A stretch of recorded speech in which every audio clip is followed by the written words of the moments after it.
What's up, guys? So I wanted to quickly do a update on the new DDI rifle because, like I mentioned in the previous video, that it was having problems seating pretty much any mag except for the magazine that came with it. So I was after loading that video online, I shot over David a email saying, "Hey, this is going on. I haven't really looked at it. I'm gonna try to fix it myself, but I want to know what you think about this." So then I started looking into it, and I noticed that the magazine that it came with, it did fit, but it barely fit. And as time went on, it was getting better. It was easier to fit. So if you look now, super easy to get in there. So I was looking at the magazine, and the locking lug is actually getting worn down. So then I started looking right here in the magazine release. I realized that it's too tight in there for the locking lug to actually go in. So I actually sanded down right here just a little bit, and now this mag fits really good. This is a brand new P mag, and it fits really good. It's not wearing down the locking lug. And now all of my other magazines actually fit. Now, if you notice, these other magazines, I do actually have to struggle a little bit with them to get in. That is because before I could finish sanding it down and making it to where all of these magazines fit, David Fillers actually emailed me back, and he was a little pissed off because he says that they try five different types of magazines before they send these rifles out. He was a little pissed off that it didn't stand up to the quality control standards that he has.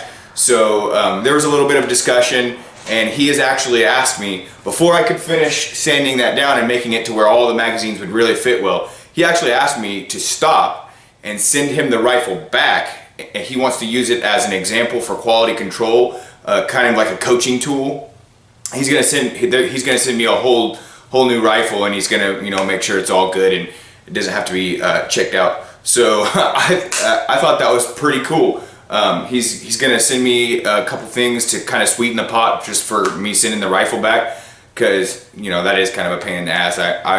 I planned on shooting this rifle for the first time tomorrow, but I guess I'm gonna send it back today.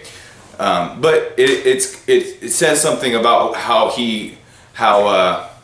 how much he cares about quality control. He's having me send this rifle back just because of what I consider minor.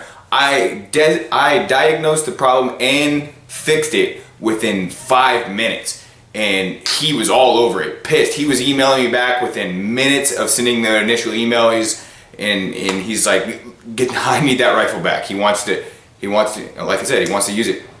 So that really says something about him. And then also just the fact that it was like 8 p.m. and within minutes he was sending me an email back, and we were having a conversation in the middle of the night. Like, obviously it wasn't business hours for him, so I just wanted to give that update and let you guys know what's going on, and just kudos to David for really taking care of that and everything that's going on. So other than that small thing, the rifle is immaculate. It's flawless, and like I said, I don't even consider that really to be an issue.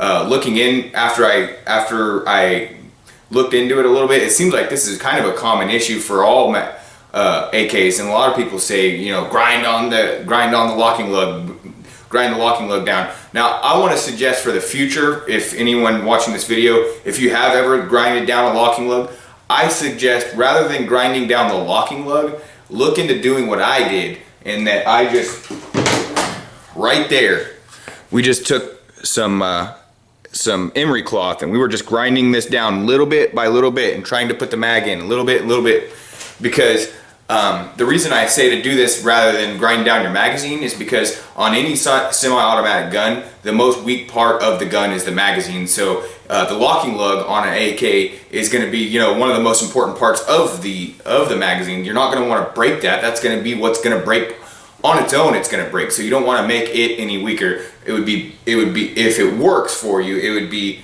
better, in my opinion, to just